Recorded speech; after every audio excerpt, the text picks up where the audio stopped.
There is a generation of adults walking around today who carry something unusual inside them, a kind of double memory. They remember a world that no longer exists, not as history, not as something they read about, but as something they actually lived. They remember being genuinely unreachable. They remember not knowing things and simply accepting that fact.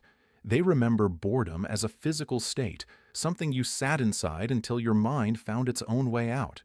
And then, without any formal announcement, that world ended, and a completely different one began.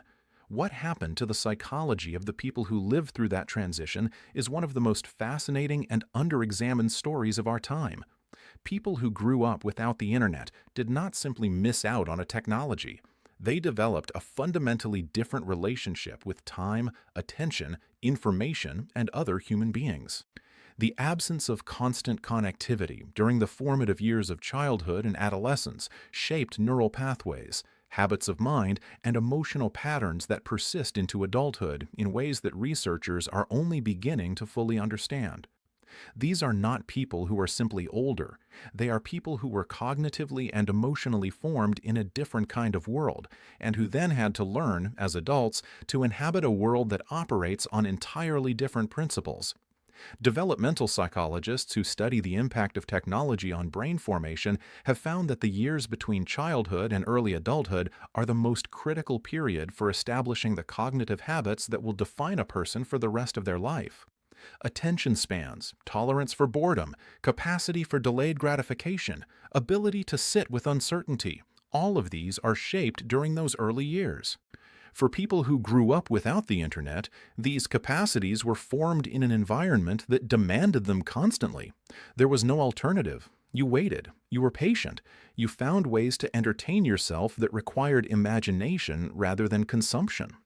And that training, absorbed so early that it felt like simply living, left a permanent mark. Consider a man named Robert who grew up in a small town in the 1980s.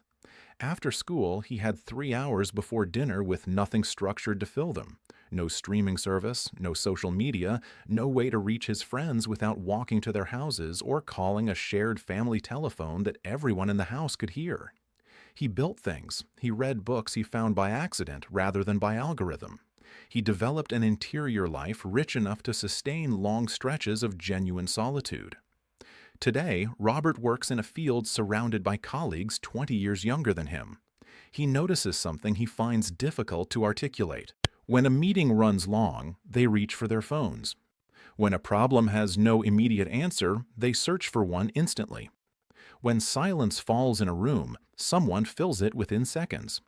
Robert does not judge this, but he recognizes that his own relationship with silence, with waiting, with not knowing, is fundamentally different from theirs. And he traces that difference directly back to a childhood spent in a world that offered no other option. The relationship between growing up without the internet and the capacity for deep focus is particularly striking. Neuroscientists who study attention have found that the ability to sustain concentration on a single task for extended periods is not simply a personality trait. It is a skill that is built through repeated practice during childhood. People who grew up in the pre-internet era practiced this skill constantly, not by choice but by necessity. Reading a book for 2 hours was not remarkable. It was simply what you did on a rainy afternoon when there was nothing else available. Finishing a long project without interruption was not an achievement requiring special discipline. It was the default mode of working because interruption required someone to physically enter the room. The result is a particular kind of cognitive endurance that many people who grew up without constant digital stimulation carry without being fully aware of it. There is also something profound to be said about memory. Human memory is not a recording device. It is a reconstruction, a process of actively rebuilding the past each time we access it. And the quality of our memories depends significantly on the depth of our original experience.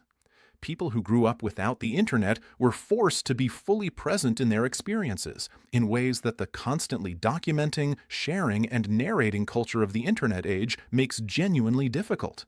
They remember the texture of afternoons. They remember the specific quality of waiting for something. A letter, a phone call, a television program that aired once a week and could not be rewound. These memories are vivid not because the experiences were more important, but because nothing was competing for attention during them. The brain was fully there, fully absorbing, fully encoding.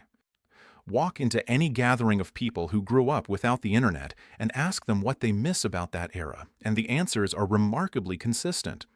They do not say they miss the inconvenience. They do not say they miss the lack of information. What they miss, almost universally, is a particular quality of time. Time that moved at a different pace. Time that had texture and weight. Time that could be genuinely wasted without the nagging awareness that somewhere else, on some other screen, something important was happening without them. Psychologists who study what is called fear of missing out have found that this anxiety is almost entirely a product of the connected age.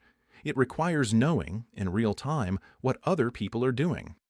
People who grew up without the internet did not experience this particular form of suffering because the information required to generate it simply did not exist. The social psychology of the pre-internet generation is equally revealing. Friendships formed without digital mediation have a different quality than those maintained primarily through screens. Not necessarily better, but different in ways that matter. They required physical presence. They required showing up. They required a tolerance for the full, complicated, sometimes boring reality of another person, rather than the curated version that social media permits. Conflict could not be managed by simply not responding for a few hours. Misunderstandings could not be resolved by editing a message. Relationships existed in real time, with all the awkwardness and richness that implies. The people who learned to navigate relationships in that environment developed a particular kind of social resilience, an ability to sit with discomfort, to repair ruptures face to face, to tolerate the unedited presence of other human beings. What the people who grew up without the internet ultimately carry is something that is becoming increasingly rare and increasingly valuable. A lived knowledge of what human consciousness feels like when it is not being constantly managed, stimulated, and redirected. They know from direct experience that boredom is not an emergency, that silence is not a problem to be solved, that not knowing something is a condition you can simply inhabit for a while without the world ending. They know that attention, given fully to a single thing, produces a quality of experience that divided attention never can. These are not lessons they learned from books or productivity seminars. They are things their nervous systems absorbed during years of living in a world that offered no alternative. And in an age that increasingly struggles to provide those conditions artificially, that lived knowledge is not nostalgia, it is something closer to wisdom.